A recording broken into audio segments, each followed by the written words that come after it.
All right, today's the day after, I think it was round 8, maybe round 9 on the hearings of January the 6th, pertaining to the orchestrated, planned, intentional eruption that Donald J. Trump caused. And right now they're discussing dereliction of duty. Dereliction of duty is only one way of looking at the way that this should be looked at, pertaining to an individual that's sworn to protect, take care of his own people, and live by the Constitution of the United States, which was broken, in my event, going all the way back to 1989, whenever my son and I first went to Washington, D.C. and New York on our first crusade, whenever I was followed back home by Secret Service, whenever they confiscated my sword that I had locked up in a box that I was using as a teaching aid during the second crusade that I went on towards going up to Washington, D.C. after that I had come back to Tennessee and dropped my son off because he had to go to school, and I went back up there to do my thing. What they're going to be discussing here in the next few minutes isn't just about Donald J. Trump, but it's about Donald J. Trump cabinet that he had surrounded him, his administration, and of course the primary people that fall into a branch of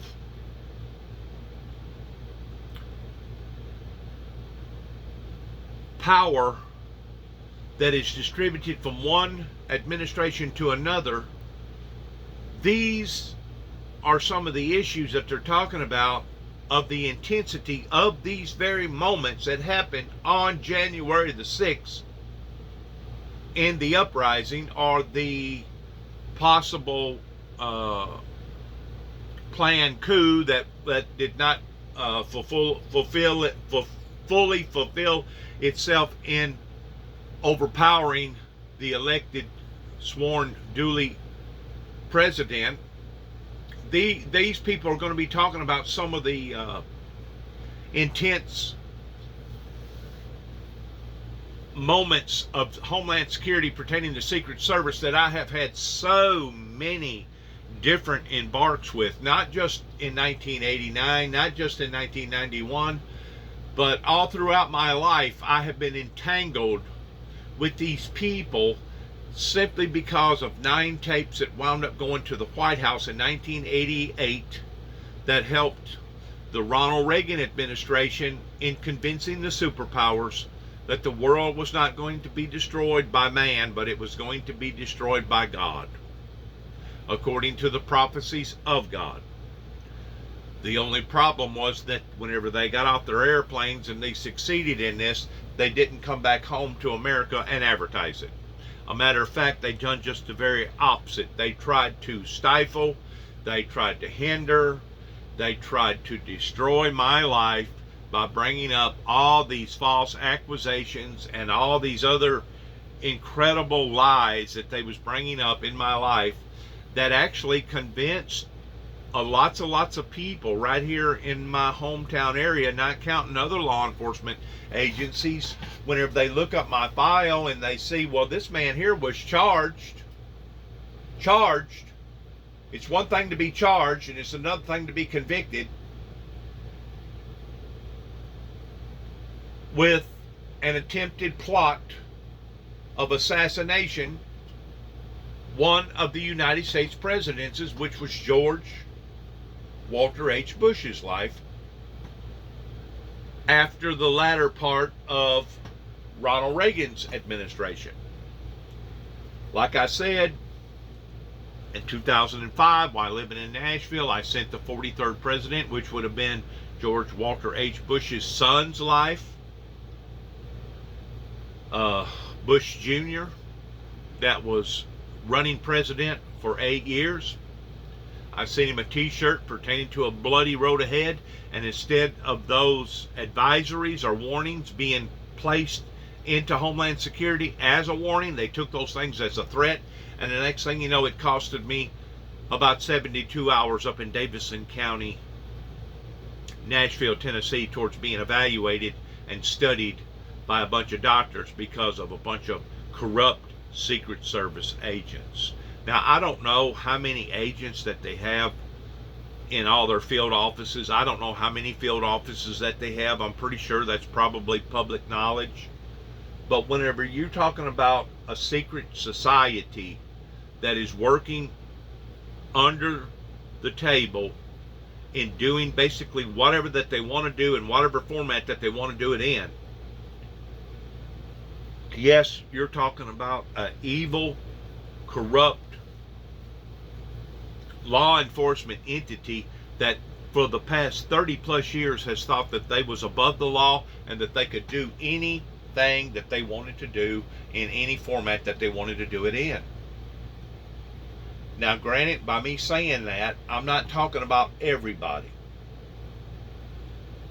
because I realize that there are some good, sound United States Homeland Security Secret Service agents, regardless whether they be in Tennessee or Kentucky or in Mississippi or Washington, D.C. or Oklahoma City or wherever, California or wherever.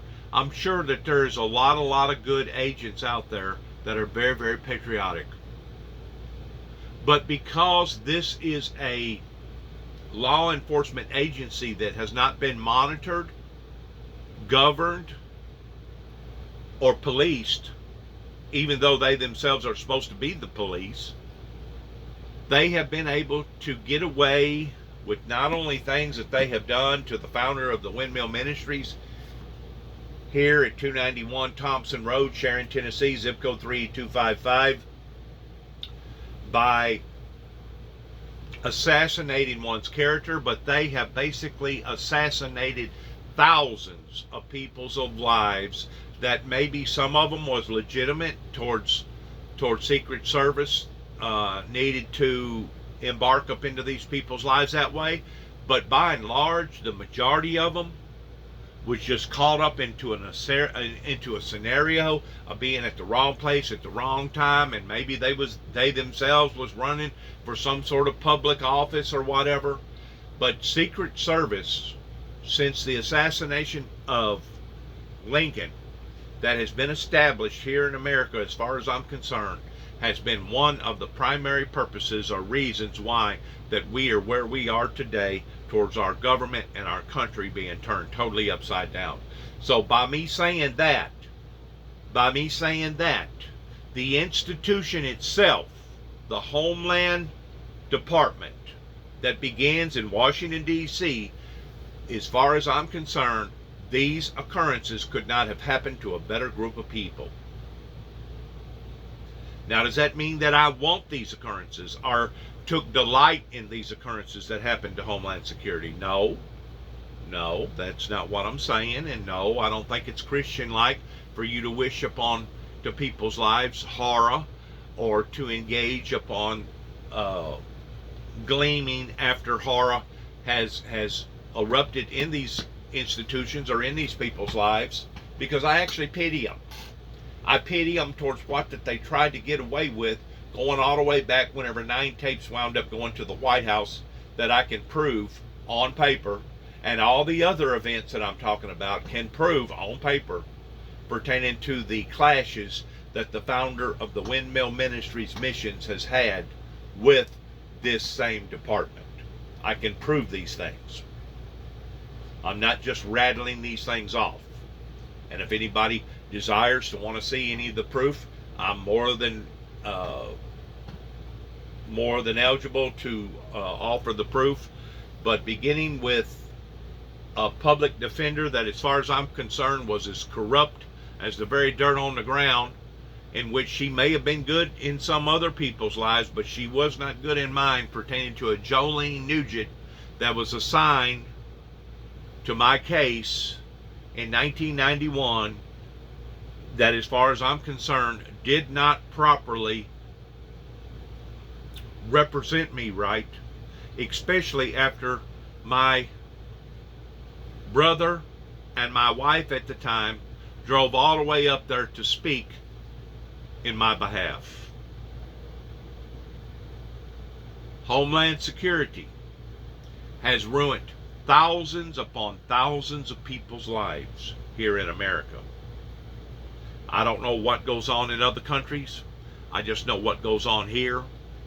And like I said, I don't know how many agents per field office that is assigned, that the government officials pay for out of the tax-paying money.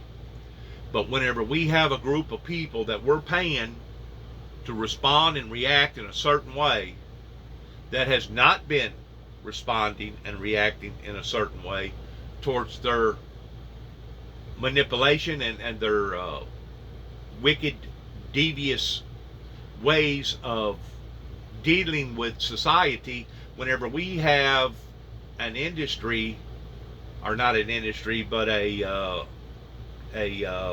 agency that is this corrupt, I think it's probably time that somebody took a real strong, hard look towards just exactly who's making the calls during the time that the calls are being made, beginning at the top. So please listen to this, and I'll probably speak again, intervening in some of the material matter that you're fixing to watch here. Thank you very much. This was not just sitting on his hands for all those hours.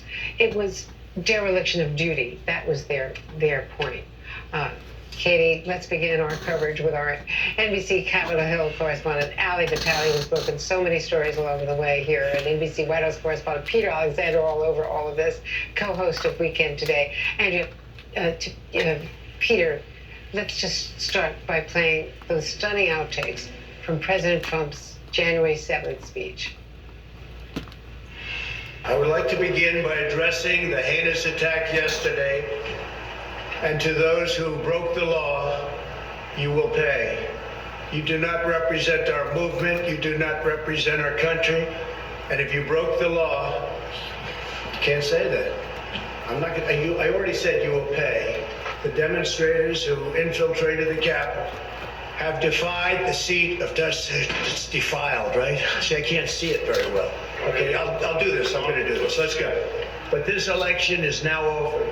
Congress has certified the results. I don't want to say the election is over. I just want to say Congress has certified the results without saying the election's over, okay? But Congress is certified. Now Congress is Now Congress I didn't say over, so let me see. Go to the paragraph before.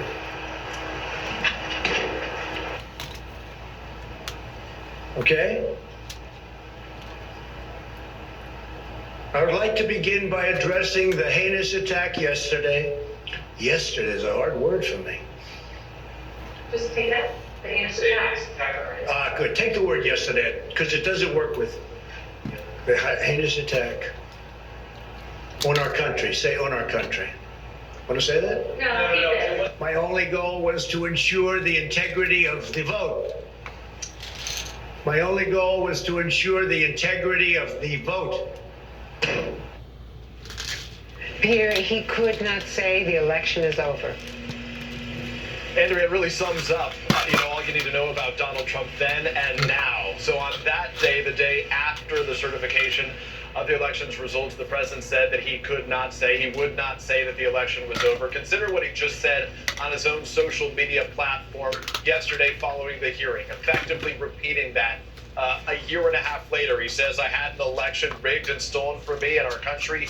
The USA is going to hell. Am I supposed to be happy right now? The president hasn't changed his tune in all that time, even as he considers a reboot, a new campaign to try to run for re-election back in 2024. I think what I'm struck by here is that while so much of the focus last night, Andrea, was on sort of the presidential inaction, what he did not do, in fact, it's what he did refuse to do right there. This was an active decision not to act, that he didn't make phone calls to any law enforcement officials, to the military on this. And contrast that with Mike Pence, his vice president, who the Joint Chiefs of Staff Chairman Mark Milley said was explicit, was direct and unambiguous in his demand that there was a bigger military presence rushed to the Capitol at that time. Notably, you have the former Vice President Mike Pence and the former President Donald Trump today going to Arizona on the same day, supporting competing Republican gubernatorial candidates there. Carrie Lake, President Trump is going to be supporting. This is someone who has been very supportive of his dispute of the election's results, despite all the facts that have proven otherwise over the time. Mike Pence, who will be speaking a bit earlier, is going to be joined by the Republican governor in that state, supporting a very different candidate here. So the biggest takeaway, I think, if you need anything else that sums it up, is the president simply saying, I don't want to say the election is over then, and still a year and a half later refusing to say as much. Ali Vitale, that active inaction that Peter was just talking about, the president choosing not to act because the hearing said that he didn't want to act. And some of his aides even saying he didn't want to act. Kayleigh McEnany indicating that, he didn't want to say go home in some of the tweets. I wonder if you're getting any reaction today, because those lawmakers, they were scared in the moment. Jared Kushner saying Kevin McCarthy called him and that he sounded scared. We saw Josh Hawley running through the halls. We've heard over and over again what it was like for members of Congress that day, Republicans included. Are you getting any reaction to last night's final for now hearing? Well, Katie, if you're a Republican lawmaker and they don't want to talk about this, it's pretty good timing for the last hearing, because the House and the Senate are both out today and they're not going to be asked about it because they're not in the halls where we are right now.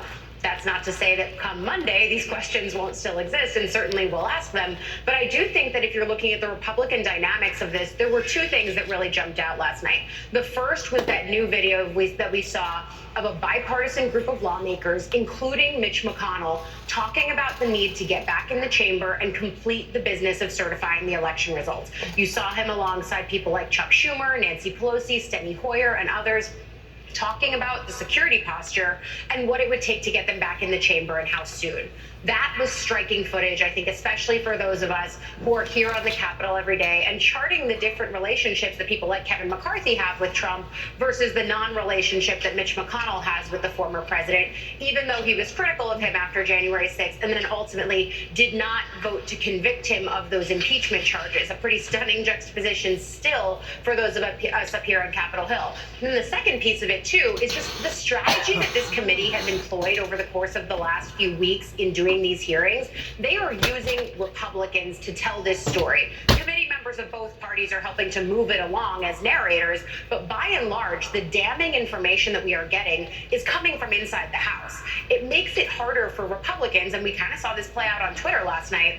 House Republicans trying to live tweet rebuttals and saying things like Sarah Matthews is not a supporter of the former president, or that she's a Pelosi stooge, or something to that effect, when in fact she's a staffer for Republicans still on the Hill.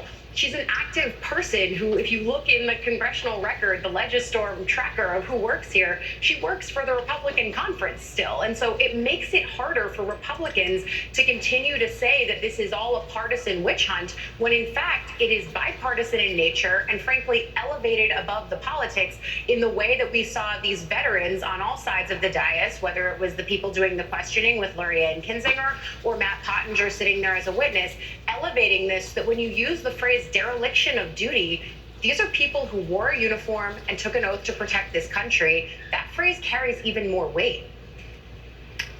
Indeed it does. Ali Vitale, thank you so much. Peter Alexander, thank you. And Jay Johnson led the Department of Homeland Security during President Obama's second term and is a former general counsel to the Department of Defense and joins us now.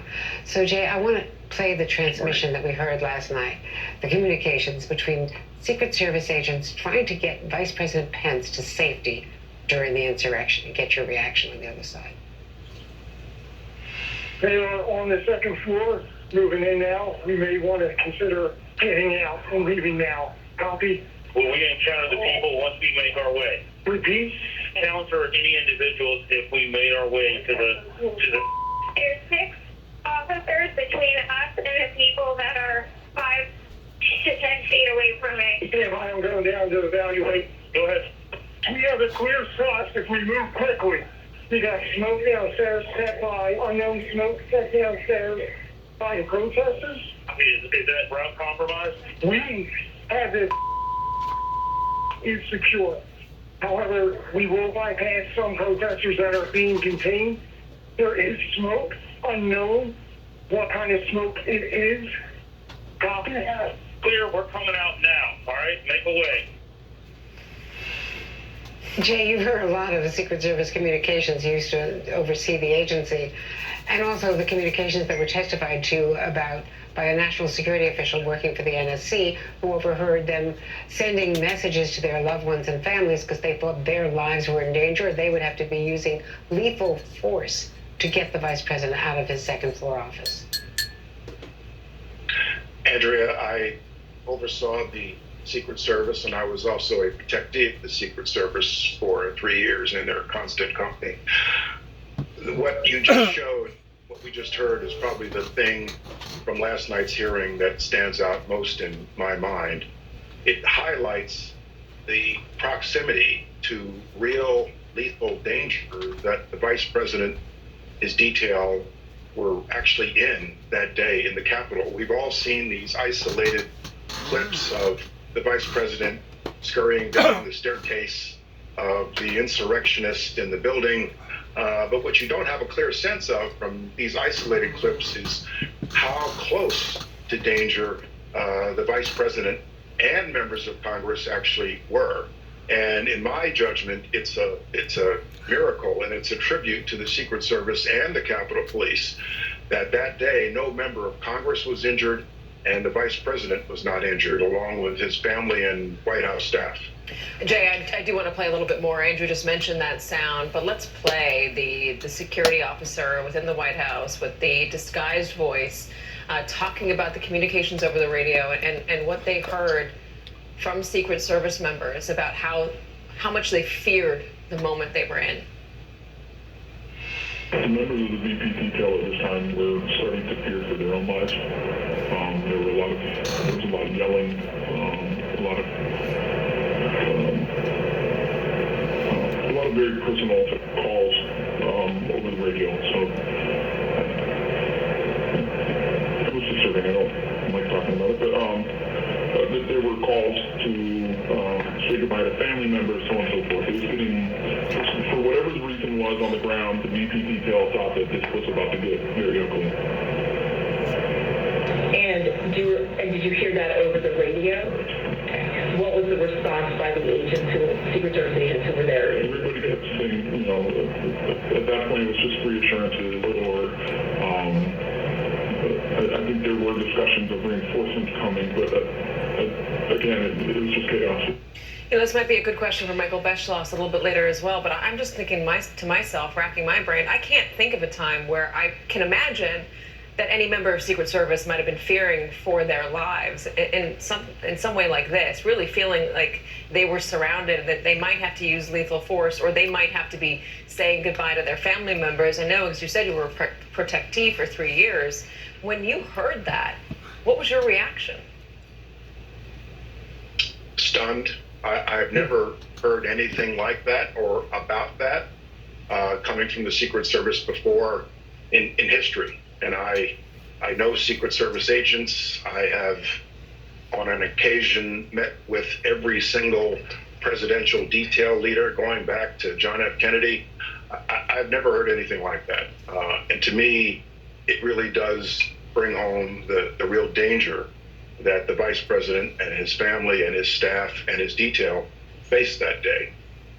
That's unprecedented in my judgment. As you watched last night and you saw the hearing in full, the nearly 3-hour hearing, I wonder what your takeaway was as somebody who served in an administration and, who's been there. Watching last night's hearing, first of all, I have to say, and I've said this before, and Liz Cheney alluded to it last night, this hearing has been a profile and courage among women. While a lot of men are hiding under the desk in law offices, you have people like Caroline Edwards, the Capitol Police officer, Cass Hutchinson, Sarah Matthews, and most of all, Liz Cheney, who are living up to their oaths and doing the right thing and being unafraid to tell the truth about what happened on January 6th. Last night's hearing talked about the actions of Donald Trump over that 187-minute period. The best analogy I can think of is Donald Trump lit the match that ignited the conflagration at various points along the way, threw gasoline on it, and also happened to be the commander-in-chief of all the firemen, and refused to respond to requests to send the firemen to the fire. And January 6th was the very definition of an insurrection. There is a federal criminal statute that criminalizes an insurrection, as well as criminalizing inciting an insurrection and giving aid and comfort to those who participate in an insurrection. I can readily see a federal prosecutor concluding that Donald Trump fits well within that statute. Yeah, you get to the whole point of, some impatience in some quarters with Merrick Garland, and we know that those investigations, we don't know what's going on because they have to be secret. But I would also add Lady Ruby and her daughter from Georgia, the election workers, to your list of women, brave women coming forward, who have provided the texture, the warp and woof, if you will, of the fabric of these hearings. As a former head of Homeland, though, I also want to ask you to react to the missing Secret Service text from January 5th and 6th. So even assuming that there's nothing nefarious going on, after 3 warnings not to erase anything, according to Julia Ainsley, who covers Homeland and has done all this reporting, 3 warnings not to erase anything, how could they even proceed with this migration knowing what was going on? Why did they just halt it after January 6th? Where's the oversight? And why wasn't it backed up? Once more, you don't have no oversight. Homeland Security is an agency that basically makes up its own rules as it goes along.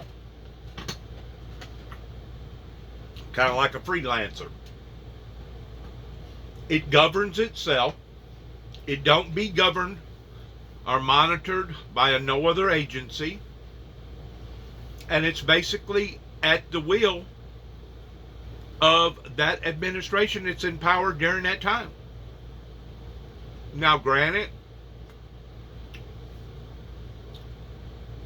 a lot of these agents that go in towards wanting to become associated with Homeland Security has to go through a strenuous screening now in comparison to 25, 30, 40 years ago that didn't have to. Because 25, 30, 40 years ago, they was picking people up towards being Secret Service agents that basically done campaign favors, and that's how they got them in, because they was associated with a certain person or a certain group that wanted some favors. Somebody, you give a little here, I'll give a little back. One hand washes the other.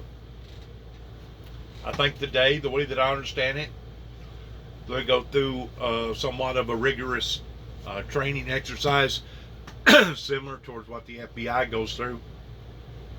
They have to be trained. They have to have a clean record. They have to be more uppity up today than what they was whenever I had a clash with them 30 plus years ago pertaining to George Walter H. Bush's life. But still, they still work in the shadows. And whenever I say they work in the shadows, they're not just protecting diplomats all over the world, but they're also associated with the FBI and the U.S. Marshals and the CIA towards bringing down big corporations like people that's money marketing, people that's making counterfeit money, people that's doing stuff across the seas, towards laundering money and stuff like that. That's where Homeland Security gets a lot of its elbow room in doing what they're doing. A lot of people think that Homeland Security, the Secret Service, only protects the diplomats and the president here in the United States. I got news for you. They do a whole lot more than that. They're engaged in a lot of big stuff. They're not so much worried about, the person out here that's getting tickets. They're not so much worried about somebody that gets busted with some marijuana or some narcotics. But now whenever you start getting into the area of explosions and guns and exchanging stuff from one state to another and from one country to another, that's whenever they take a big play, just like Homeland Security. I mean, just like the FBI or the U.S. Marshals, because I'm going to tell you something. Of course, they'll deny it up here in Nashville, Tennessee, probably. But in 2009, whenever I was out in Oklahoma City, Oklahoma, and they arrested me for the second time because they said that I was a target after being all on their news, their channel 6 and 9 and 13, and I don't know, probably about 6, probably about all of them out there in Oklahoma City, Oklahoma, that actually turned into an international deal towards people now knowing about me all over the world. But as far as these different agencies, but whenever they pulled me over the second time, engaging in my arrest, they was on the telephone speaking to a Homeland Security officer, field officer, right here in Nashville, Tennessee, that already was knowledgeable a little bit about my record. I don't know what officer it was, and at this point in time, it really don't matter, because as far as I'm concerned, the ones up here in Nashville are part of the ones that caused what you've seen right here on January the 6th. Because of their illegitimacies, because of them working in the shadows, because of them thinking that they're above the law, because of them thinking that they can destroy people's lives and ain't nobody going to embark or talk about it or say nothing about it, because they're secret. They work in secrecy. Well, their secret has come out whenever it comes to me, and I can prove it on paper, because I got a stack of paperwork about a half-inch thick that verifies my entanglement with them, not just in 1989, not just in 1991, but also with the exchange of other events that has happened in my life, which, once more, Homeland Security has been the ones that's been screaming and hollering, oh, he's a terrorist, oh, he's sick in the head, oh, he's this, oh, he's that. And of course, all these other officers and all these other administrations, whatever Homeland Security says, oh, that's the gospel to them. Not realizing that they're people too, and that they can have a lot of bad apples in that organization, just like they have good ones. So whenever I make the remark that I make pertaining to it couldn't have happened to a better group of people, I'm not talking to everybody in that agency. But who I am talking to is the sorry, no good for nothing, worthless human beings that has destroyed other human beings' lives other than myself, simply because of biased outlooks, or maybe they did say something that they didn't mean, and now Homeland Security is beating their chest towards wanting to prove a point, and we'll make an example out of you, boy. We're going to make an example out of you. And don't get me wrong, I realize that their job is serious. Their job of protecting the president, and any president, and Congress, or anybody else pertaining to diplomats that come over here to visit, is a very, very serious job. And most of these men and women are up front, and they're above the board. They do things according to the way that the books tell them to do it. But some of them don't. And to be quite honest with you, 25 or 30 years ago plus, they was more lax about their favorability than what they are even more so today. In which they're pretty favorable today based upon who you are and what you are, and whether or not they want to execute you or persecute you because you stepped on a wooden nickel, or whether or not they want to give you a get out of jail card even though you done something incredibly wrong. Like I said, It's an agency inside of an agency that governs itself. And because of that, that in and of itself makes it a very, very lethal as well as unjust agency, because they can basically do whoever that they want to do it to. And who's going to question them? Because they're on top of the chain. They're right up underneath the president, or right there at the president. Who's going to question their authority? If they say that a bad guy's a bad guy, everybody else below them, it don't matter if it's FBI, it don't matter if it's U.S. Marshals, it don't matter if it's the Sheriff's Department, it don't matter if it's all the way down to the rink-a-dink freaking deputy. If the U.S. Marshal said this person is a bad person, well, they're a bad person. They must be an incredible bad person.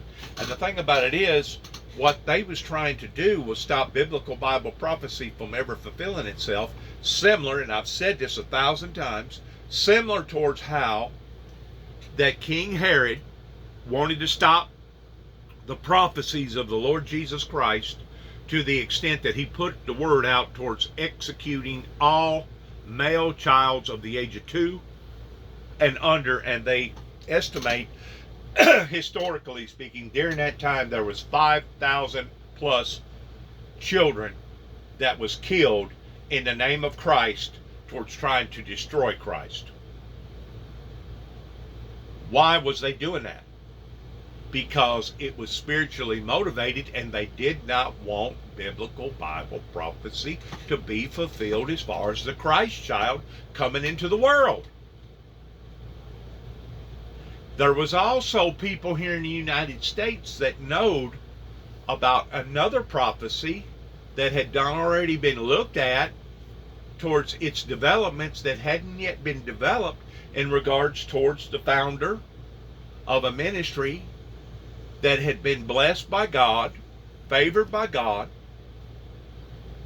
in not only his anointing, but towards how God had spared and saved this individual's life many, many, many different times before.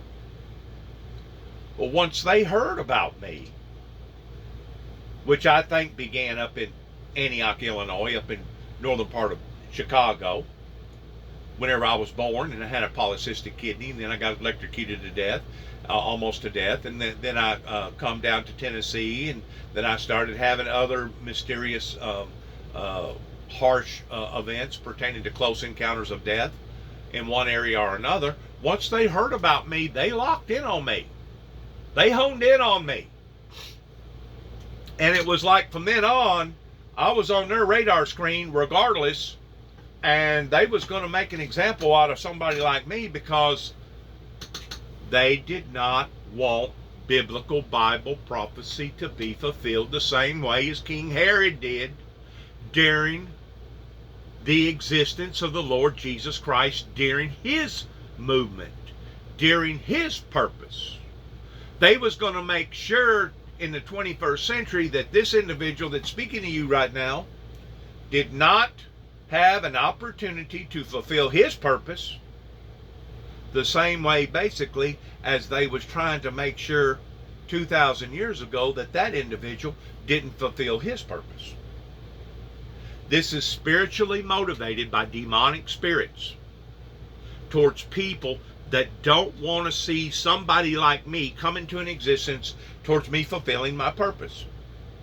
And because of it, because of the resistance movement, now it has put us where we are today in 2022, after 30 some odd years has passed, towards seeing the development of raw harshness that has fallen upon to the lives of the American people, to the point that now we're seeing men and women and children's lives being destroyed routinely, daily, on account of it.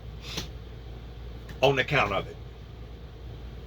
It began with the politics that was corrupt in the Reagan era, that to this day I still think something wigged out on him to the point that they cornered him and possibly may have even poisoned him. I can't prove it, to the point of him becoming dementia in the latter part of his eight-year term. because there towards the last, Ronald Reagan was only seen a very few times, and it was basically Nancy Reagan that was pulling the strings, along with Secret Service. Because once more, this was an agency that was governed by its own self. It wasn't governed by other institutions that was looking upon them and analyzing every move and everything that they done and how that they done it. Not back then. Now today, they have more vulnerability towards being looked at, and other agencies as far as whistleblowers and dog watchers that does keep an eye on this particular agency. But even at that, they still basically have an open range, open check. They can go wherever they want to go. They can do whatever they want to do. I mean, whenever you have a agent in Nashville, Tennessee that threatens my life while I'm in St. Augustine, Florida, working for a dealership, a General Motors dealership, Wilson Chevrolet Garage, and within 24 hours, that voice recording that he left on my voice recorder immediately disappears. That tells me that Homeland Security 30 plus years ago, or not 30 plus years ago, but in 2006, which would have been 16 years ago, had their foot in the door pertaining to AT&T and Verizon and the telephone circuitry, just like they have their foot in the door now pertaining to all these other social media platforms. And it doesn't matter if it's Twitter, Facebook, YouTube, it doesn't matter. They have their foot in the door, and whatever they say goes is supposed to go. In other words, they are governed by their own feelings and by their own actions, and if they want to call a good apple a bad apple, everybody else is supposed to believe them. But yet, no, if they want to take a bad apple and call that bad apple a good apple, everybody's supposed to believe them too. That's the type of power that the American people don't realize of what Homeland Security, Secret Service has. So whenever I make the statement that I make, that I realize in some people's eyes is a brutal, brutal statement, that it couldn't have happened to a better group of people, I mean that on an individual level pertaining to some people that has got into that agency and they have corrupted that agency on the level that they have corrupted it in. And as far as I'm concerned, that agency, along with the presidency, along with the church world, is the very people that should be held accountable for what has occurred in the past 30 plus years towards putting us in peril the way that we are right now, danger on every level, because they wanted the individual that's talking to you right now to not succeed. I'm going to say it one more time. They wanted the individual that's talking to you right now behind the camera not to succeed. The same way that King Herod did not want the prophecies of Jesus Christ 2,000 years ago not to succeed. Whenever you're dealing with these type of powers and these type of influences, I promise you it can in fact be overwhelming, especially to somebody such as myself that hasn't been trained in these military affairs, other than me having a military father that was basically a drill sergeant during World War II that abused his family. But to think that I have went through what I've went through all in the name of the Lord God and Jesus Christ and my religious convictions towards me putting out my message, and the way that they have scarred me and marred me and tried to destroy my image and my character, no wonder I have the feelings that I have towards Homeland Security, towards making the statements that I make, that it couldn't have happened to a better group of people. In other words, what goes around comes back around. What goes around comes around, pertaining to how that they indiscreetly work under the table, in the shadows, towards destroying various people's lives. And I guarantee you, if you could get this word out to the point of starting some sort of a movement of all the people that's been affected by Homeland Security, regardless of what state, for what reasons, you would have thousands upon thousands of people that would come to the forefront that would say, you know what? I had a run-in with them too. You know what? They tried to destroy my image too. You know what? They tried to put me in a mental institution towards saying I was crazy too. You know what? They tried to make me out like I was an assassin too. There ain't no telling how many thousands of people, if you could get everybody to sign the letter or the complaint against Homeland Security, there ain't no telling how many thousands of people that would come out of the woodwork. And that ain't counting all the people that's been destroyed or had an effect with Homeland Security that are no longer with us and can't talk. The other thousands of people that has been affected by this agency. So whenever I make the statements that I make about Homeland Security, I mean that from the bottom of my heart, that it could not have happened to a better group of people towards the fear and the dangers that they was in January the 6th. Now, does that mean that I want those things to happen? No. No, not even close to wanting anything like that to happen to my own people, to my own government, or my own people that protect my government. No, I don't want nothing like that to happen, and it wouldn't be Christian for me to sit there and tell you that I want something like that to happen. And to be quite honest with you, I'm not happy that it did happen. I don't roil or glean in the fact that this agency has become so corrupt to the point that this has happened to them. It's not nothing to brag about or to feel good about.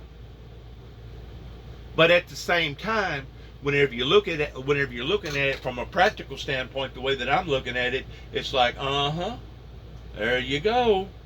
Bad karma finally come your way. And what did Jesus Christ said? Jesus said that your sins would find you out.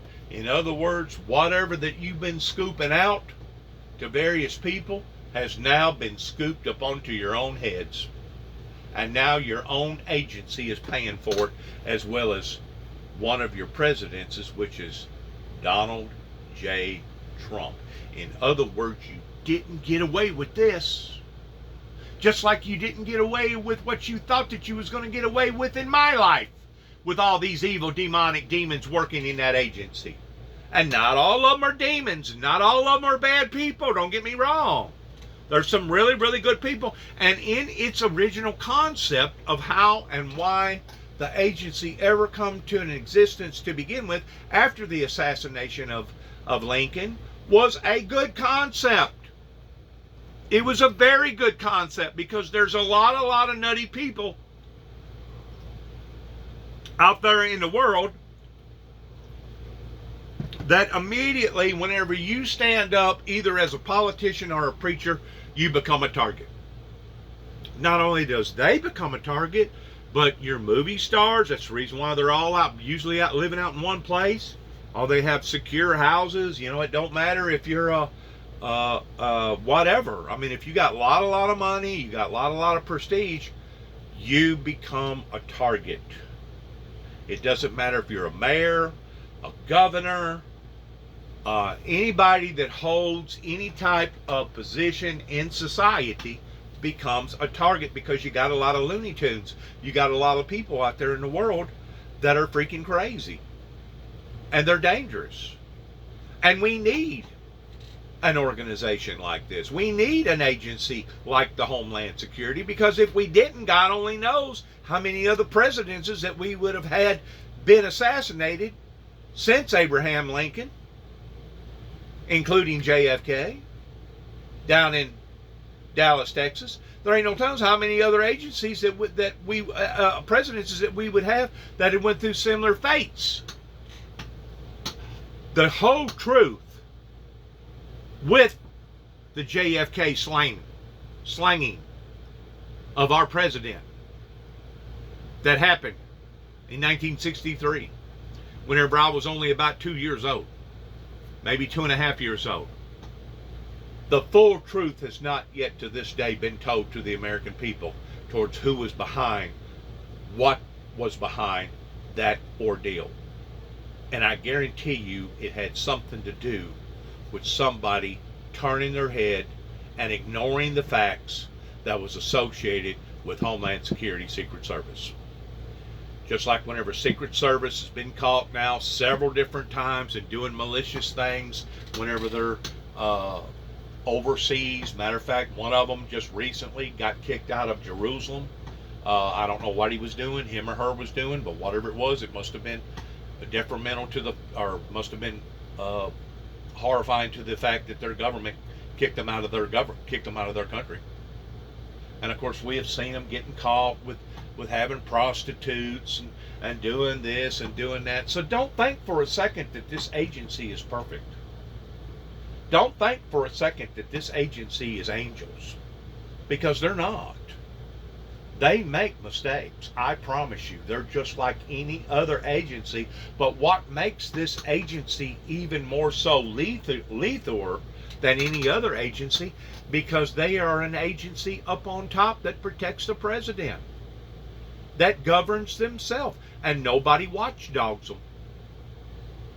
There's no other agency that watchdogs the Secret Service.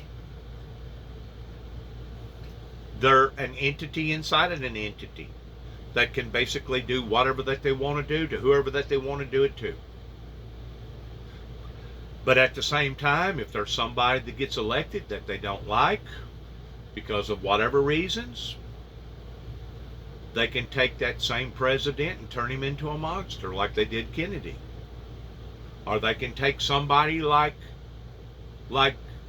Donald J. Trump and try to make him out to be a saint or a hero. And now it's backfired on them. It's backfired on them to the degree that now they've taken all the records and they've cooked the books. Just like Donald J. Trump was talking about Hillary Clinton during the Benghazi deal towards bleaching her emails. That's exactly what Homeland Security done. They bleached all their emails while they was making telephone calls to their own family members saying, you know what, we may not get out of this. This may be our last and final telephone call. Please keep us in mind on January the 6th, during the commotion whenever January 6th was going on. It got hairy, it got dicey up there. And I think anybody in the Capitol at the time that they was doing their legislation work would tell you, yes, it got dicey. It got dangerous. It's 1,000 wonders, and it's only because the hand of God was upon that situation that it didn't explode and turn into something even more so than what it did. It's only by the hand of God, the grace of God, that God had his hand up onto that situation, that it didn't turn out to be 1,000 times worse than what it did. Andrea, as I said to Katie yesterday, Secret Service, I've known this agency for a long time, going back to my days as a federal prosecutor. Secret Service agents are trained to take a bullet for their protectee. They've never been good at, frankly, the back office stuff. I have in their oversight, I have had to, on occasion, admonish senior members of the Secret Service, up to and including asking for the resignation of the director. You have to put some perspective on this. The Secret Service in January of 2021 was in the midst of a presidential transition, protecting an outgoing president who frankly is unhinged, an incoming president and his family. The nation was on high alert, and they're responsible for the security of the inauguration on January 20. I am not surprised that in that... Plus, we was going through COVID. We was in the middle of the COVID ordeal. He failed to mention that. In that period, they didn't get the act of data migration completely right. And indeed, I would wonder, I'm puzzled why an information security officer even attempted to do that during this very intense period for the Secret Service. The inauguration. The reason why is because they wanted to cook the books. They wanted to bury the facts. And he knows that. And he knows that. He knows what motivated them to do what they done. Because they knew that everything was out of line. The way that their boss, their fearless leader was acting and what their fearless leader was doing that day, and they was still supporting this guy that basically turned the wolves on the very people that he was supposed to be protecting and that they were supposed to be protecting. Once more, there was not necessarily a watchdog agency that was overseeing this agency. So this agency thought that they could do whatever that they wanted to do in whatever format that they wanted to do it in, and they wasn't going to get caught. Well, guess what? Now they've been caught. Now let's get to digging a little deeper towards, okay, what other dirt can we find on this agency? I guarantee you, if they dig deep, real deep, going all the way back to probably Hoover Day, probably during World War II, they can find a lot of dirt on this agency towards their performances and what they done to people's lives that they shouldn't have done, or what that they done towards giving people a get out of jail card that once more they shouldn't have done that neither. In other words, they pick and choose on who they're going to go after and who they're going to in other words, this agency is so powerful that they can take a saint, a real saint, a person living for God, and turn them into a demon in the eyes of the general public on a public relations scale. But at the same time, they can take a devil, somebody like Donald Trump, and they can try to smear it up and cover it up and, well, let's cover this up and let's not talk about that and let's not talk about this, to the point that they're trying to make somebody like a devil look like a saint. That's the power that Homeland Security has towards being able to govern their own selves in whatever format that they want to do it in, with whatever agency or administration at the time that they're working for towards doing it. And they do it all in the interest of supposedly the will of the people. Well, the will of the people determines on what particular administration is in power at that time. And the administration that went after me towards corrupting my life was the very people that still appear in not only in Nashville, Tennessee, but in Memphis, Tennessee, basically in the state of Tennessee, that to this day, if you was to corner them up and ask them about Dennis James Jackson, born March 22nd, 1961, in Antioch, Illinois, that lived his childhood life here in Northwest Tennessee, they would bring up all kinds of accusations towards either how cruel, how indifferent, how mean, or how crazy that I was. And every one of them, as far as I'm concerned, are all lies. So I'm at the point right now, with me being the founder of a ministry, towards saying, you know what? Sit back, sit in a corner, and every time something like this occurs, the best that I can do is say 90-90 boo-boo. You had it coming. Just like all these churches around here that denied me and kicked me out and wanted to demonize me and dehumanize me. Now their lives is being torn apart. Their family structure is being torn apart. Their daughters and their granddaughters now are getting impregnated by drug dealers. And a lot of these churches around here, their congregations are so small that they're having trouble in keeping the lights on and mowing the yard and taking care of the cemeteries, because their congregation has dwindled so badly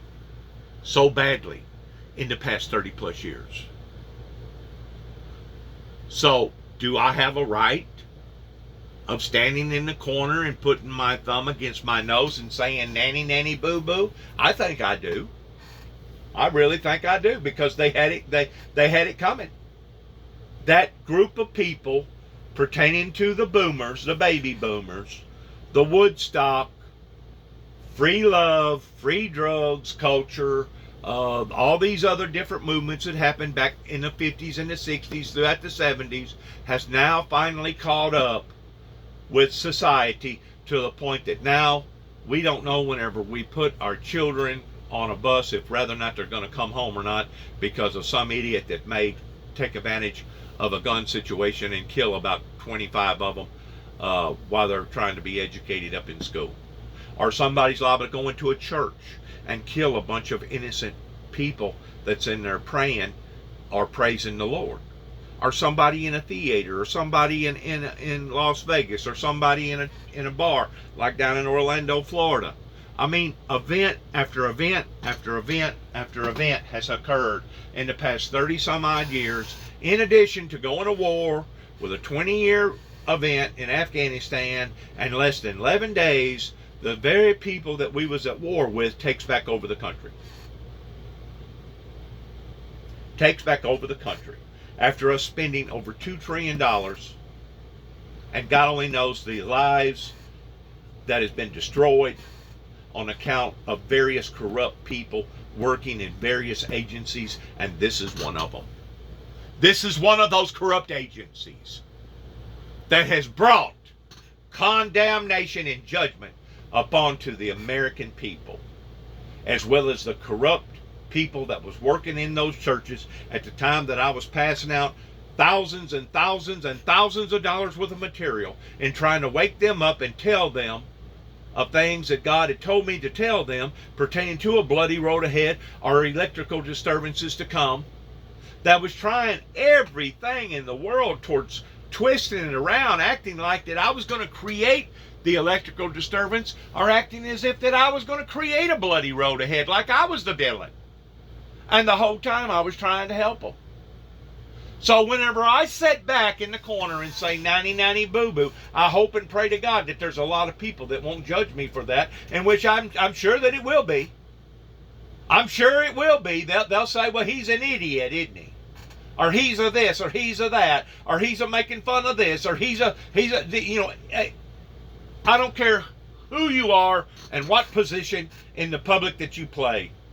You cannot please all the people all the time. You can please part of the people all the time. You can please all the people. You can please all the people part of the time, part of the people all the time, but you'll never please all the people all the time, was a statement that JFK made. And as far as I'm concerned, JFK was a very good president. He was down in the grassy road where he should have been, towards telling society at that time, ask not what you can do for your country. Ask not what your country can do for you, but ask the question of what you can do for your country. And whenever a society of people in these corrupt agencies attacks the very people that man was talking about, towards standing them up in a corner and giving them some space and giving them some leadway so they could be predominant in their movement. Whenever you have a society like this, the Secret Service Society, that has knocked down every human being that they can think of because they see them as a threat, they still to this day have me on a blacklist. They still today have me on a blacklist, and if I was to go down here at the post office and sign up for a visa to go out of the country, that visa itself would be questioned of whether or not they was going to allow for me to have that visa, in which I may not be able to obtain that visa to leave the country by air because of the things that they have produced illegitimately about me. And if I did get the visa and I go down here to the Memphis International Airport or the Nashville Davidson County Airport to get on an airplane ride, I guarantee you I would have as many as 5, 6, 7 federal marshals that would pull me to the side, and they would do an extra cleansing of me towards making sure that I didn't have nothing in my cavities, I'd probably have to set on this special machine that would x-ray my tail hole to make sure that I didn't have nothing poked up into one of my cavities in between my cheeks. They would interrogate me to no end, possibly cause me to lose out on that particular flight. In other words, they would really rake me over the coals, okay? And in probably the most problematic thing that would occur in my life, if I wanted to go from here to the Holy Land with a church group people, they would probably deny access to that airline industry because of the way that Homeland Security has marked me up and tried to make me out to be a villain. And the whole time, instead of Dennis Jackson, the individual that's talking to you right now, being the villain, it's people just like that human being right there that knows good and well why Homeland Security bleached or cooked the books towards nobody being able to question what happened, why it happened, when it happened, where it happened, etc., etc., etc. In other words, they have gotten caught now in something that they know that they cannot wiggle out of as easily as they did with the JFK. I'm really surprised that people didn't really put a whole lot more energetic investigations in the JFK assassination, because I guarantee you it would have led back to this agency. It was the Secret Service Homeland Security Agency that failed to do their jobs in response towards allowing for a United States president of being assassinated. If you really get to looking at the books, I guarantee you, well, I can't say that I guarantee you, because I've never looked it up myself, but more than likely, probably certain people that was working in that agency down in Secret Service over in Dallas that was protecting the president at that time probably never got reprimanded, probably never got fired, probably never did have to resign, probably never did get looked at towards being guilt. That's what I'm saying. It's a pre-existing government agency that governs itself. Nobody questions what they say in reality of whatever that the subject matter that they're talking about. And whenever you have authority figures that are this powerful,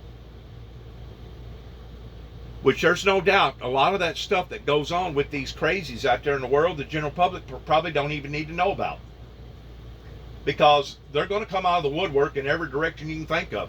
I promise you that. They're going to come out of the woodwork in every direction that they can, because they have likes or dislikes, or they feel like the world has given them a bad hand, or they're just trying to do it because of popularity purposes. In other words, they're striving towards that celebrityness. They're celebrity hounds, and they feel like that if they could do something horrific or big with somebody's life, like a president or a Hollywood movie star. I'm not sure why they even attempted to try a data migration. You see what I'm saying? That the Secret Service, frankly, has never been good at managing stuff like that. That is interesting, the timing of that, as you said, around those really high-profile events. Andrea, did you have one more? Just very quickly, the fact that Mike Pence was ordering actions from the Pentagon because the President of the United States refused to even take a call from the Pentagon, that's out of the chain of command.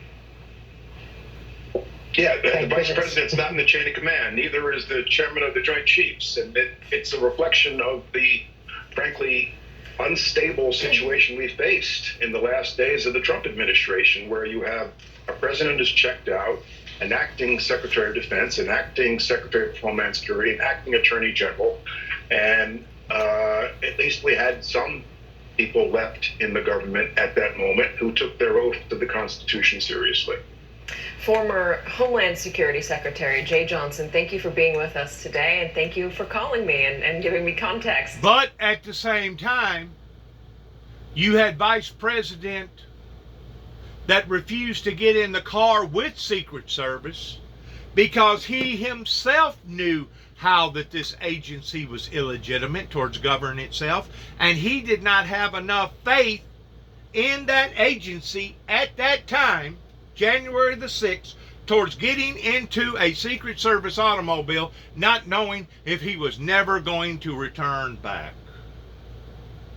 So that in and of itself speaks volumes about how even the vice president felt in security measures towards securing his own life by not stepping off into one of their automobiles during all this commotion. And I'm not the only one that knows the corruption in the Secret Service agency and how that they have ruined thousands of people's lives on a biased type performance. Now, granted, some of the stuff that they have done to various people, it deserved towards doing. I mean, if you're going to create harm and havoc, and you have made it apparent that you are a threat to a certain particular person, either in America or throughout another country, that you're going after them, and now you show up onto the scene, yeah, they have a right that they can do whatever that it takes to protect that diplomat. They have a right that they can embark upon the big things like laundrying or the slave trade. Not the slave trade, but the sex trade, and all the drugs coming over here to America, and counterfeit money. But once more, haven't they failed America? Whenever you look at the drugs, that has come over to America, hasn't that agency failed in that department? Just like other agencies has failed in that department? Because to this day, as far as I know, the drug industry is just as strong and just as powerful today, not just here in Northwest Tennessee, but throughout America, as what it's ever been. The drugs is still coming over here. The dark money is still being spent under the table towards unaccountable cash that people are dealing with every day.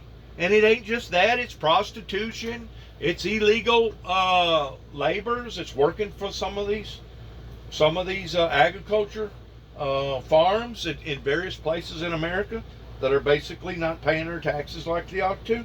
It's corruption to its fullest that has put us where we are towards being $30+ trillion, going to war with a country for 20 years. It was even President Ford that said that he didn't want these papers released until after his death because he knew how corrupted the agency was. It wasn't until Mr. Ford's death that they revealed that it was his opinion going to war with the Iraqis pertaining to Saddam Hussein in Desert Storm or Desert Shield or possibly both, that he was opposed, he was against going and doing that. Now that was an honest, good, decent human being that at one time worked for the American people. But at the same time, he knew the corruption within the agencies. Now I'm talking about agencies because whenever you're a president, now you know of all this stuff that's going on in all these different agencies, not just Homeland Security Agency, but all of them. And Matt Pottinger, who held a high-level position in the White House, the Deputy National Security Advisor, and had been in the White House since the very beginning. And both of them... And if you don't believe me, look up Ted Gunderson. He worked for the U.S. FBI. Look at some of the stuff that he exposed to the general public pertaining to being a whistleblower or a dog watcher towards all the illegitimacies that was going on in our government. Look his name up. I had said earlier that it looked like fuel being poured on the fire. So that was the moment that I decided that I was going to... It's either Ed Gunderson or Ted Gunderson, one or the other. I may have the Ed or the Ted wrong. It's been a while since I've looked at him. We're unfolding on the Capitol. It was essentially him giving the green light to these people, telling them that what they were doing at the steps of the Capitol. And look at what happened down in the Atlanta abortion clinic deal towards them looking for an individual for 4 or 5 years up in North Carolina. Look at how that they purposely charged a guy that was trying to help them, that was one of the ones that helped to save lives during the Olympic bombing. Look at what happened to Ruby Bridge. Look at what happened to Waco. Look at what happened to Oklahoma bombing. Look at what happened to 9/11. I could go on and on and on and on about failed procedures with various agencies that basically starts at Homeland Security, the U.S. Secret Service. Now, you may be saying, you're giving them a bad rap, Dennis. Well, maybe they deserve to be given a bad rap. Yamiche, that only 20 minutes later is when Ashley Babbitt was shot by law enforcement at the Capitol. So it was only getting worse at this point. Tell me what it means to have two advisors like that to resign in the moment because of a tweet, especially after all of the tweets that we had seen from President Trump over the years. Well, what it really says is that these loyal White House aides finally saw in former President Donald Trump someone who could no longer be defended, someone who they could no longer work for, even though you saw Matt Pottinger start his testimony by talking about their foreign policy and saying that he was proud to work at the White House, and Sarah Matthews, who still works for the House GOP. These are people who wanted former President Trump to succeed, but that tweet really changed everything for them. And in some ways, it really shows that they went from thinking maybe former President Trump didn't mean to do this, maybe it was something that sort of happened because he was being reckless with his words, to him directing the mob and having absolutely no concern for the violence that his own vice president, Mike Pence, was facing. Because let's remember, this was a mob that was chanting, "Hang Mike Pence." This was a mob that literally was forcing Mike Pence to be evacuated from the U.S. Capitol. So this was a very, very scary moment. And I can tell you, as someone who was reporting from the White House lawn and talking to White House officials in the moment, White House officials, I think after that tweet, they really looked shocked. Sarah Matthews had tears in her eyes. You saw a number of people just running around the White House, really feeling like things had gone completely off the rails. And that's when you saw, of course, the floodgate of Trump officials starting to resign, Sarah Matthews and Matt Pottinger being around them. But also, of course, we think of the Secretary of Treasury and so many other officials after that tweet saying, this I can no longer be a part of. And that to me is striking, especially when you think about where the GOP is now, with election deniers being elected all over the country and with the GOP sort of swinging back in the direction of former President Trump. But it was in that moment where things really changed for at least a large majority of White House aides based on my reporting. And Frank and Lucy, it's fascinating the evidence that they had from the rioters themselves of how much they were following the president's, quote, instructions. You know, hit the tweets, go after Mike Pence. I mean, that just exacerbated, inflamed them to go after Mike Pence when he condemned Mike Pence for lack of courage and to overturn the election as though he could. And then when he did call it off, well, sort of called it off or said to go home in very soft language, that tweet immediately went through the crowd. And according to Stephen Ayers, they began to disperse a little, although there was still hours more of fighting, hand-to-hand combat on the West Front. Frank? Yeah, we've seen evidence throughout the hearings, Andrea, of this call and response, this influence that Trump has as kind of a radicalizer in chief, and there's now tangible evidence of that. And, you know, the reverse is true. The choice to not act also, of course, caused this to exacerbate, get aggravated, get more violent. And then we've learned that at the point that Vice President Pence may have been in the most peril that afternoon, here's the president deciding to launch tweets that actually further aggravate the situation. But, you know, there's another aspect to last night that also caught my eye as a national security analyst, and that's this concept of Trump's inaction related to national security threat. Matthew Pottinger brought it up, and it's not been talked about enough, but our allies, our adversaries, nations around the world were watching this, and they're wondering what's going on. Is there a compromise of the United States government? Is Pence in charge? Is Trump in charge? Why is nothing happening? I would not be surprised to learn that foreign intelligence service heads around the world, if there was a time difference and it's nighttime in their country, that they were being awakened and advised, even perhaps heads of state being awakened, saying there's something really bad going on in the United States, and it presents a national security threat. So Trump's inaction wasn't just about him and a legal case to be made, but there's a national security aspect to it. You know, that's such a good point, because Matt Pottinger pointed out that the reason he didn't clear out his desk and leave that night was precisely because of that. He felt there had to be a senior national security official there because Kellogg, the national security advisor, or rather O'Brien, was not there. So he waited until the next morning when O'Brien got back to town before leaving. Katie? Let's also talk about, and we have that Oath Keeper sound, by the way, that Andrea just referencing, where they hang on Donald Trump's words. We're going to get to that a little bit later in the hour. But I'm also curious, Joyce, to get a little bit of reaction to what we played at the top of the show. And this was the interaction between Pat Cipollone and his own lawyer, where he almost says he almost decides not to assert executive privilege about who the one person was, the one person at the White House that did not want rioters to go home. Let me play it. And who on the staff did not want people to leave the Capitol? On the staff? In the White House, how about? I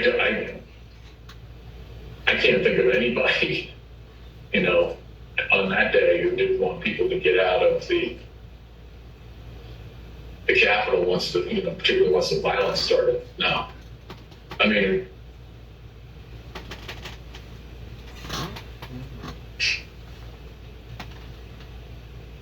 what about the president? Yeah. She said the staff.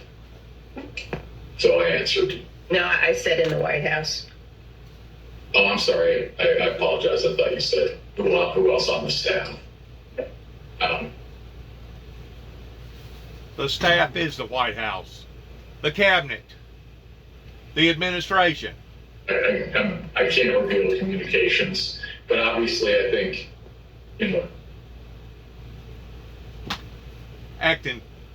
pleading the fifth, or pleading insanity, acting like he don't know what's going on, and knowing that he does. But obviously, I think pregnant pause. He was scared to talk. He was mixed up and confused, didn't know how to respond to those questions. Pat Cipollone looks like a witness who would very much like to receive a subpoena and orders to testify. He's obviously trying to preserve some of the integrity issues around the relationship between the White House counsel and the president, in hopes that there's a future where that comes in handy. But these issues of executive privilege and attorney-client privilege could be litigated if he was issued a grand jury subpoena by the Justice Department. And what was abundantly clear last night, Katie, if it wasn't already, is that Pat Cipollone is a key witness because he had important direct conversations with Trump that will illuminate all of these issues that legal analysts like Barb and I have discussed, and Frank and I have discussed, that really go to whether or not there's a prosecutable case. What did Trump know? What did he intend? I'm sorry. I'm sorry about that. I didn't mean to interrupt you. Do you think that's where this is going, a prosecution? So obviously we don't know what DOJ is doing. We'll likely find out when we wake up one morning, I hope, to unsealed indictments. But this has to be your next step if you're DOJ. If you're trying to nail down a case, the important thing that you do is get the key witnesses. Pat Cipollone is a key witness. Barbara McCabe, is there anything to be made of the fact that he kept calling Rudy Giuliani? He wouldn't answer the calls from the Pentagon. He called some favorite senators, but he would not take a call from the Pentagon, who, the acting defense secretary was offering the National Guard, offering help. I think that's a really important point, Andrea. Absolutely, it matters. And Adam Kinzinger really framed this issue when he started the hearing. He said, it isn't that Donald Trump failed to take action. It is that he chose not to take action. And so he's refusing calls from the Pentagon. As Mark Milley, the chairman of the Joint Chiefs of Staff, said, he's the commander-in-chief, and he does nothing. He does zero. But it's not that he does nothing. He does do something. He's calling Rudy Giuliani, and he's calling senators, saying, let's continue to delay this. In other words, it's not dereliction of duty. Dereliction of duty means that you was not doing your job. It goes beyond dereliction of duty. Now it goes beyond the act of intent. Here. And anything that he did to stop that vote certification, I think counts toward that crime. I'm kind of at the point now, I understand Merrick Garland's caution. I appreciate his declination to describe what the Justice Department is doing. But if I were to sit alone with him in a room, I would say, don't overthink this one. You've got evidence of conspiracy to obstruct an official proceeding. Of course, you have to nail down all the details. You have to make sure there's no surprise witness who's going to come in the door and say something you weren't ready for. But that discreet discrete crime seems to be there, and that additional evidence we heard last night seems to be very powerful support for that claim. Can I just push back? What could they possibly have? What sort of witness could they possibly have that would come in, Barbara, and say, no, the president really did want to act? We have so much of it laid out right now. What surprise could there be in trying to pursue that prosecution? I think the only thing I could imagine, and I don't think it's a strong defense, but you just don't want to be surprised, is you have to show they had a corrupt intent, which means he knew that what he was doing was wrongful. Exactly. I imagine you could try to cloud the issue for a jury that must find unanimously, beyond a reasonable doubt, that Trump had that wrongful intent. And so if you could have someone like John Eastman or Rudy Giuliani or someone else saying, we were telling Donald Trump this was okay, that this was a legitimate way to challenge an election, I suppose theoretically that could be a potential defense. Joyce, Frank, Barbara, don't go far. We're going to be checking back for a lot more expert analysis coming up shortly.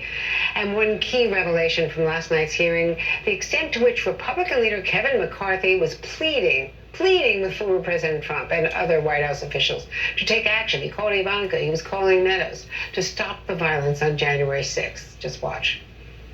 So at some point in the afternoon, Mr. McCarthy placed a phone call to Mr. Scavino's desk line, and it was transferred to the president. Is that correct? That's generally what I recall. Okay. Were you involved in transferring that call? Yes. Okay. Where was the president at the time that he took that call? He was in the dining room. Would you personally reach out to the president for more support? I've already talked to the president. I called him. I think we need to make a statement, make sure that we can calm individuals down. Did Mr. McCarthy indicate that he had been in touch with President Trump? He indicated that he had some conversation. I don't recall whether it was with the president or somebody at the White House, but I think he expressed frustration that not taking the circumstances seriously as they should in that moment. You know, I asked Kevin McCarthy, who's the Republican leader, about this, and he said he called Donald. He finally got through to Donald Trump, and he said, "You have got to get on TV. You've got to get on Twitter. You've got to call these people off." You know what the president said to him? This is as it's happening. He said, "Well, Kevin, these aren't my people. You know, these are Antifa." And Kevin responded and said, "No, they're your people. They literally just came through my office windows, and my staff are running for cover. I mean, they're running for their lives. You need to call them off." And the president's response to Kevin, to me, was chilling.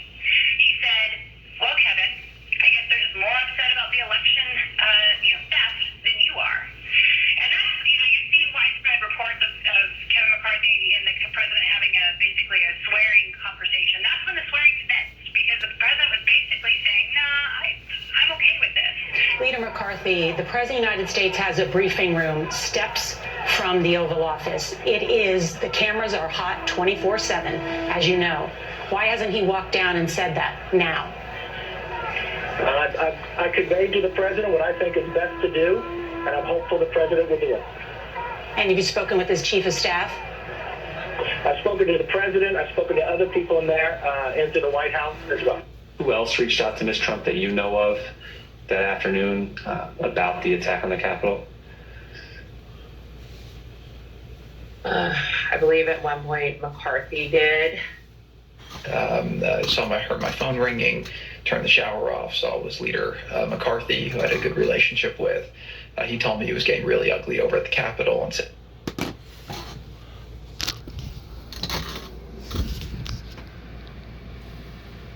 You're still recording. The battery's on low mode. That's the reason why it's so dark.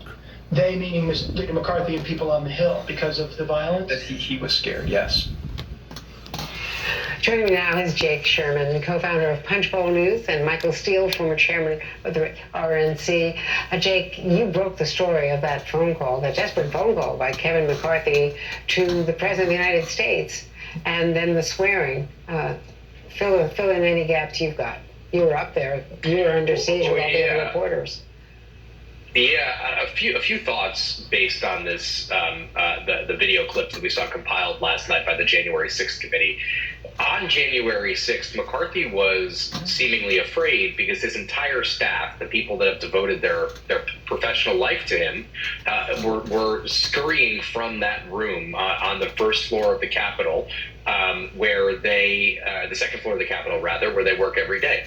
That's number one, and it was a very scary incident, and that was his gut reaction. He quickly turned to a more political reaction. A calculation he made, Andrea and Katie, was that he could not win back the majority without Donald Trump's support, which is why 2 weeks later he went to Mar-a-Lago and he appeared with Donald Trump, took a photo with Donald Trump, and why he remains in touch with Donald Trump. And Donald Trump fundraises for him, and he seeks his approval and his support on a whole host of political issues. So there was the January 6th reaction and the post-January 6th reaction. There was no question that McCarthy was frustrated with Trump and had a tough time getting through to him, but that has all dissipated. Trump is again, McCarthy and Trump are again close allies, and he believes he's politically necessary for him. Whereas Mitch McConnell, the Senate Minority Leader, does not.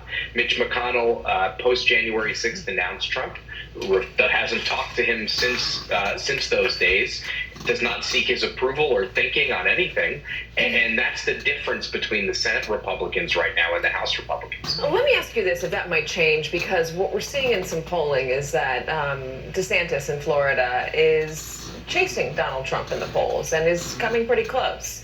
There's a lot of talk about whether he would be a better nominee for the Republican Party among Republicans that I've been hearing. Is that going to change the way McCarthy treats Donald Trump, or do you still need Donald Trump in a circumstance where Ron DeSantis comes into power? That's a really good question, Katie. I think that DeSantis doesn't command, well, first of all, speaking of DeSantis, doesn't command the blind loyalty and doesn't demand that all Republicans be sycophants to him. That's number one. Number two, I think that you're starting to see around the edges, around the very far edges, people becoming more comfortable with criticizing Trump. We'll have to see what Trump does in the majority, and we'll have to see what kind of power he tries to project if Republicans take the majority. All right, let's talk about the other image from last night that's getting a lot of attention. This is Josh Hawley. Jay Johnson, there's that infamous image of him raising a fist, and there was testimony last night where that moment incited the crowd, riled up the crowd, and then they showed, after that fist, a moment of Josh Hawley running. It actually caused laughter to burst out in the hearing room. As you can see in this photo, he raised his fist in solidarity with the protesters already amassing at the security gates. We spoke with a Capitol police officer who was out there at the time. She told us that Senator Hawley's gesture riled up the crowd, and it bothered her greatly because he was doing it in a safe space, protected by the officers and the barriers. Later that day, Senator Hawley fled after those protesters he helped to rile up stormed the Capitol. See for yourself.